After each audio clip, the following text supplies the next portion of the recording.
전설의 현장을 찾아가는 최 PD입니다. 오늘은 제주도의 전설을 찾아왔습니다. 제가 서 있는 이곳에서 보면 저쪽 왼쪽 편으로 성산 일출봉이 위용을 자랑하고 있고요. 그리고 오른쪽 바다 너머엔 우도가 보입니다. 제주도의 상징인 한라산은 구름 속에 잠겨서 그 모습을 보이지 않고 있습니다. 우리나라 끝자락 남쪽 바다에 누가 이렇게 아름다운 섬 제주도를 빚어 놓았을까요? 제주도 사람들은 큰 어머니신 설문 대할망이 제주도를 만들었다고 믿고 있습니다.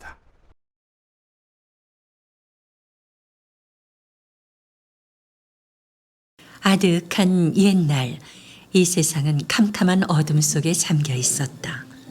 그런 어느 날 칠흑 같은 어둠 속에서 문득 한 거인이 나타나 욕을 쓰며 하늘과 땅을 갈라놓았다. 큰 어머니신 설문 대할망이었다.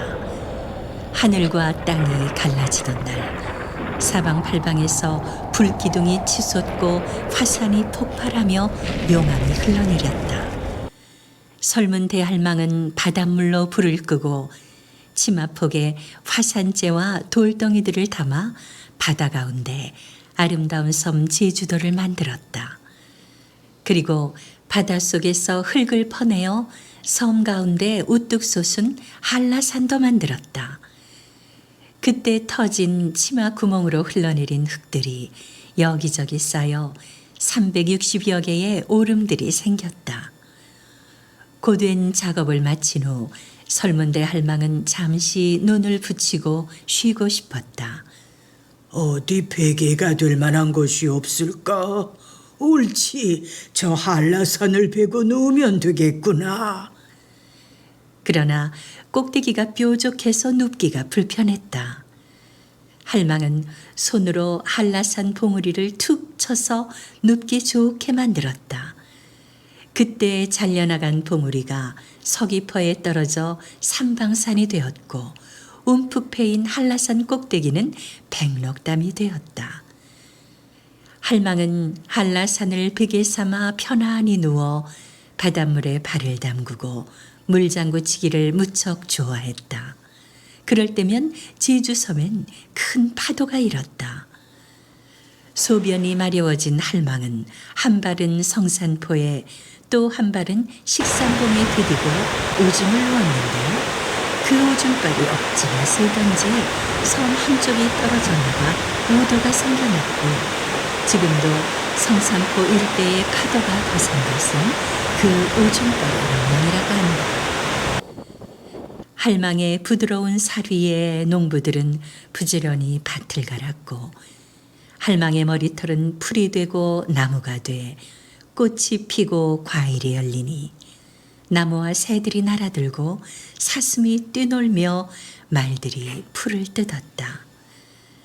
바다에 뿌려진 할망의 오줌줄기를 자양분 삼아 해초와 산호를 비롯해 문어, 전복, 소라가 생겨나고 많은 물고기들이 살게 되자 어부들이 바다를 누비며 물질하는 해녀도 등장하게 되었다.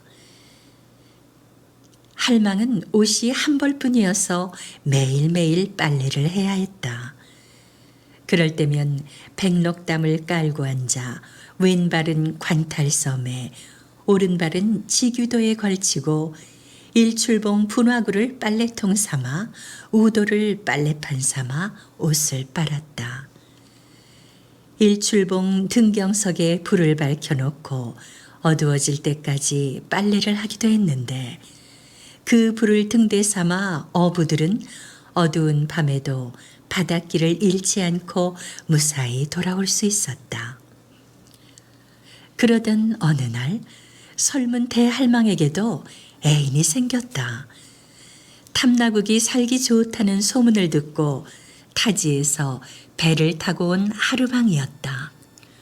워낙 덩치가 커서 짝을 찾지 못하고 방황하던 하루방은 할망의 우람한 체구를 보고 첫눈에 반했고 할망도 하르방이 하늘이 맺어준 짝이라고 생각했다. 하르방의 청혼을 흔쾌히 받아들인 할망은 고민이 생겼다. 평생 낡은 치마 저고리 한 벌로 버텨온 할망은 속옷 하나라도 갖춰 입고 신랑을 맞이하고 싶었던 것이다. 할망은 사람들에게 부탁해 보기로 했다. 내 홀레날에 입을 속바지 한 벌을 만들어주면 너희들이 소원하는 육지까지 이어지는 다리를 놓아주마.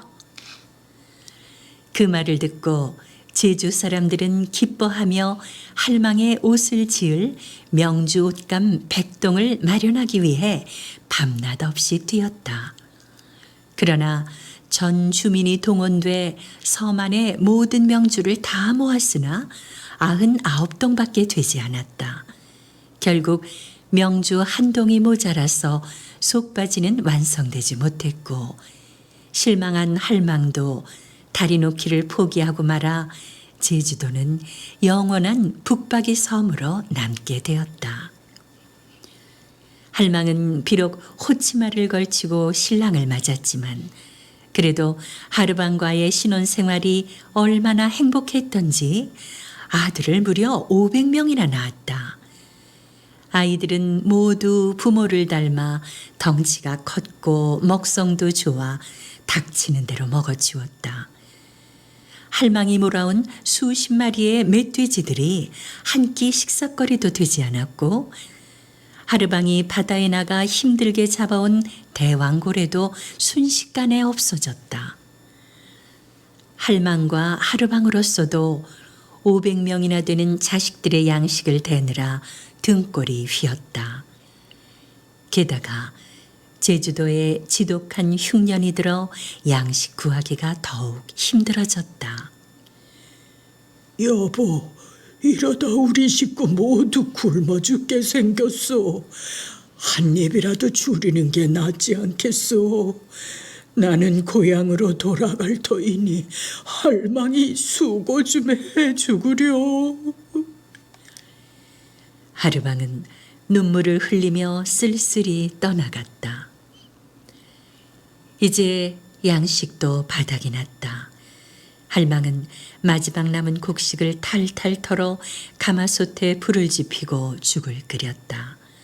영양실조로 누렇게 뜬 자식들의 얼굴이 스쳐갔다.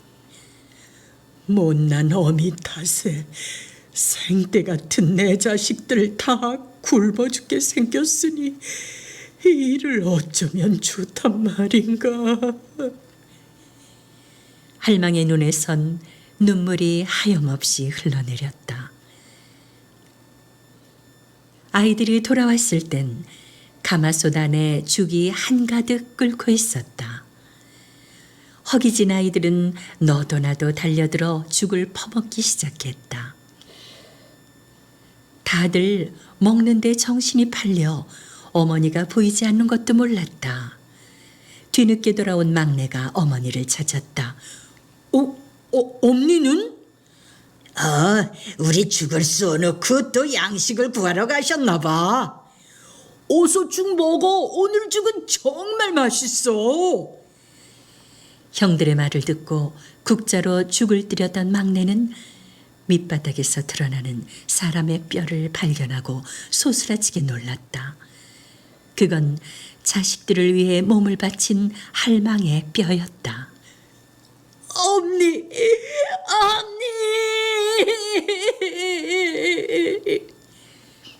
막내가 통곡하기 시작하자 비로소 사실을 깨달은 자식들이 일제히 울음을 터뜨렸다.